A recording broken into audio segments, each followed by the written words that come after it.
বেনজির আহমেদ, আসাদুজ্জামান মিয়া সহ একের পর এক পুলিশ কর্মকর্তাদের অবৈধ সম্পদের ফিরিস্তি যখন সামনে আসছে, তখন এই তালিকায় নতুন নাম হিসেবে যুক্ত হয়েছে সাবেক কমিশনার আসাদুজ্জামান মিয়ার ব্যক্তিগত তথ্যের ESAF ছড়িয়ে পড়লে পুলিশের উচ্চ পর্যায় থেকে বিষয়টি তদন্ত করতে বলা হয়। তো বেনজিরের কথা হচ্ছে যে আমি যেহেতু ধরা পড়ে গিয়েছি, কাজেই দুর্নীতি তো আমি একলা করিনি, কাজেই যত দুর্নীতিবাজ পুলিশ আছে সবার মুখোশ আমি ফাঁস করে দেব।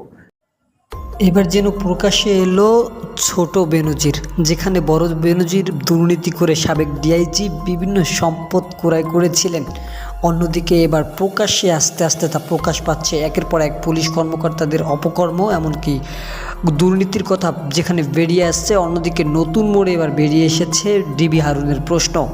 সেখানে সরকার কর্তৃক মাননীয় প্রধানমন্ত্রীর কি নির্দেশনা রয়েছে, দেখাবো আপনাদেরকে বিস্তারিত এমন কিছু চাঞ্চল্যকর তথ্য। না টেনে সম্পূর্ণ ভিডিওটি দেখতে থাকেন এবং আমাদের চ্যানেলটিকে নতুন দর্শক হয়ে থাকলে অবশ্যই সাবস্ক্রাইব করে আমাদের সঙ্গেই থাকবেন।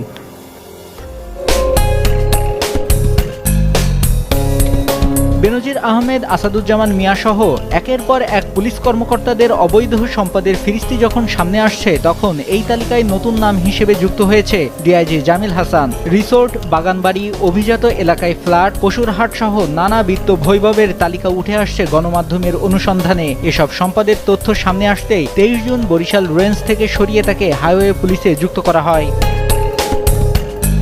গণমাধ্যমের অনুসন্ধানে উঠে এসেছে রাজধানী ঢাকায় তার বেশ কয়েকটি ফ্ল্যাট রয়েছে। পাশাপাশি বরিশালের উজিরপুর উপজেলার সালতা ইউনিয়নের দক্ষিণ রাজাপুর গ্রামে রিসোর্ট বানাতে ডিআইজি জামিল কিনেছেন প্রায় 120 বিঘা জমি। একই উপজেলার ওট্টা ইউনিয়নের হাবিবপুর গ্রামের নিজ পৈতৃক ভিটার আশপাশে কিনেছেন আরও 30 বিঘা জমি। এখানেও দেশি বিদেশি প্রজাতির নানা গাছের সমারোহে বানানো হচ্ছে রিসোর্ট সাদৃশ বাগানবাড়ি। জেলার হাবিবপুর গ্রামে গরুর খামারের সঙ্গে দিয়েছেন পশুর হাট। মূল রাস্তার পার্শ্ববর্তী প্রায় 12 একর জায়গায় সপ্তাহে 2 দিন বসে হাট। প্রতিটি পশু বিক্রি করলে ডিআইজি জামিলের প্রতিনিধিদের দিতে হয় 500 টাকা।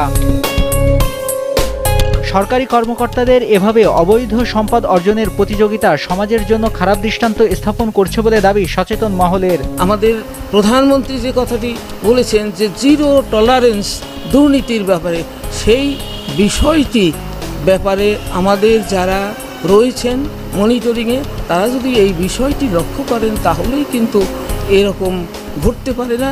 এটা তো একটা পরিষ্কারভাবে এটা আমার একটা ব্যর্থতা।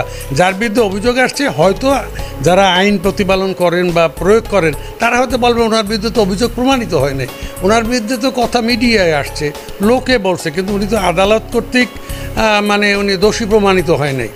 কাজে যেহেতু উনি দোষী প্রমাণিত হয় নাই, সেহেতু আমরা এখন পর্যন্ত তার বিরুদ্ধে ব্যবস্থা নিতে পারতেছি না। হয়তো এই কথা বলিয়া তারা ধরি মাছ নাসুই পানি এই হিসাবে তারা এড়িয়ে যাচ্ছেন, কিন্তু বিষয়টা হলো তাদেরকে চোখে চোখে রাখা দরকার, অন্তত তারা যাতে দেশ ত্যাগ করতে না পারে এবং এই সমস্ত অর্থ, অবৈধ উপার্জিত অর্থ যাতে ট্রান্সফার করতে না পারে। সরকারি কর্মকর্তাদের দুর্নীতির বিরুদ্ধে দুদকের শক্ত অবস্থানের কথা জানান এই কর্মকর্তা। এটাই হলো সিস্টেম। হ্যাঁ, আমাদের পারমিশন দিলে, আমাদের এখানে পাঠালে, যদি অনুমোদন দিয়ে আমাদের এখানে পাঠায়, আমরা অবশ্যই তদন্ত করবো, ইনকোয়ারি করবো। আমরা প্রাইমারি ইনকোয়ারি হয়। এত বিপুল সম্পদের ব্যাপারে বক্তব্য জানতে ডিআইজি জামিল হাসানের ব্যবহৃত সরকারি নম্বরে কয়েকবার ফোন ও SMS দিয়েও কোনো সাড়া মেলেনি। তবে একটি গণমাধ্যমে তিনি দাবি করেছেন অবৈধ কোনো সম্পদ তার নেই। নিউজ ডেস্ক, দেশ টিভি।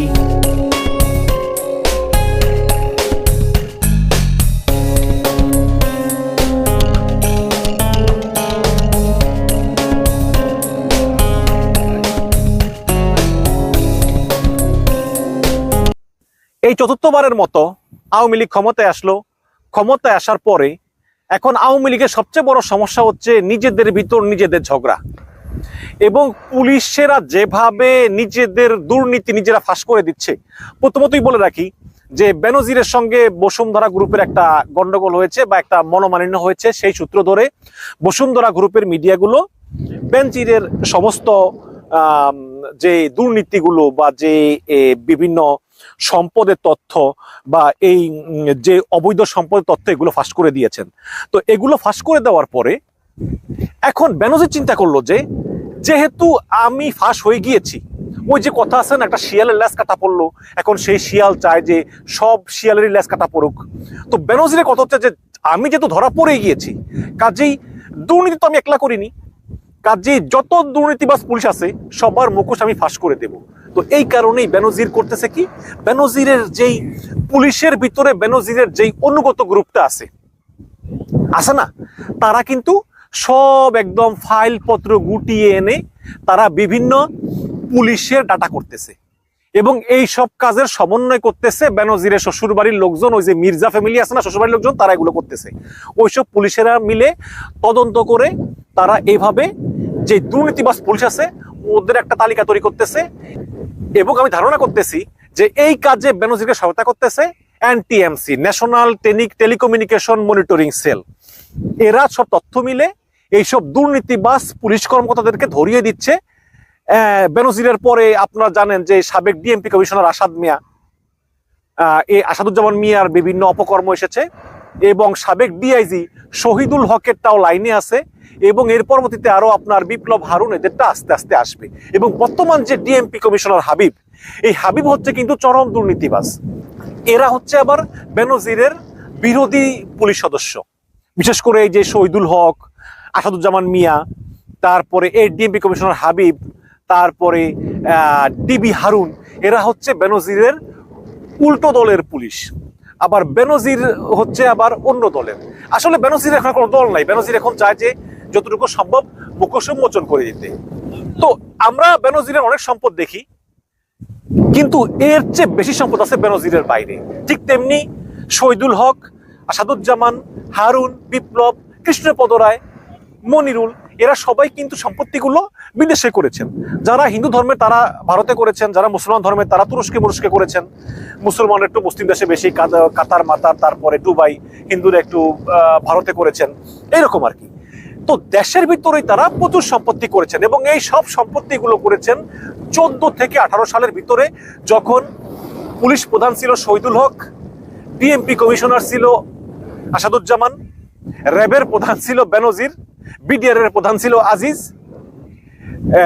গোয়েন্দা প্রধান ছিল কৃষ্ণপদ রায়, আর এসবির প্রধান ছিল মনিরুল। এই গ্যাংটা মিলে যত গুম, খুন, মানবাধিকার লঙ্ঘন, নির্যাতন, ভয়ানক রকম মানবাধিকার লঙ্ঘন করে তারা এই রকম কয়েকশো কোটি টাকা, হাজার কোটি টাকা কামিয়েছে। আর শেখ হাসিনা তাদেরকে প্রশ্রয় দিয়েছে, কারণ শেখ হাসিনা বলেছে আমাকে ক্ষমতা থাকার সুযোগ দাও, আমি তোমাদেরকে অবারিত দুর্নীতি করার সুযোগ দেব। কারণ ওই সময় কিন্তু বিএনপি অনেক স্ট্রং ছিল। 14 সালে বিএনপি যে আন্দোলন করেছিল, বাংলাদেশের ইতিহাসে এইরকম আন্দোলন আর কেউ করতে পারেনি। কিন্তু যে কারণেই হোক সেই আন্দোলনটা ব্যর্থ হয়েছিল। কেন ব্যর্থ হয়েছিল এটার নানাবিধ কারণ আছে, কিন্তু সেই সময় কিন্তু আপনারা জানেন যে ভীত হয়ে সালমান এফ রহমান এবং তারেক সিদ্দিকী তারা কিন্তু গোপনে বিদেশের পাসপোর্টও কেনার চেষ্টা করেছিল, কারণ তারা মনে করেছিল যে বিএনপি হয়তো আন্দোলন করে আওয়ামী লীগকে সরিয়ে দেবে এবং তারা বিপদে পড়বে। তো ওই রকম অবস্থা ছিল। এই সুযোগ নিয়ে বিএনপিকে দমনের নামে যেভাবে মানবাধিকার লঙ্ঘন করেছে, 600 গুম, 3000 ক্রসফায়ার করেছে, এত অর্থ সম্পদ কামিয়েছে, লুটপাট করেছে এই পুলিশগুলো, এর দায় কিন্তু শেখ হাসিনাকে নিতে হবে। আজকে আমরা যখন দেখি যে বেনজিরের এত সম্পত্তি, আজকে আমরা যখন দেখি যে বেনজির তার মেয়ের বয়সী মেয়েদের সঙ্গে সে সেক্স করতেছে,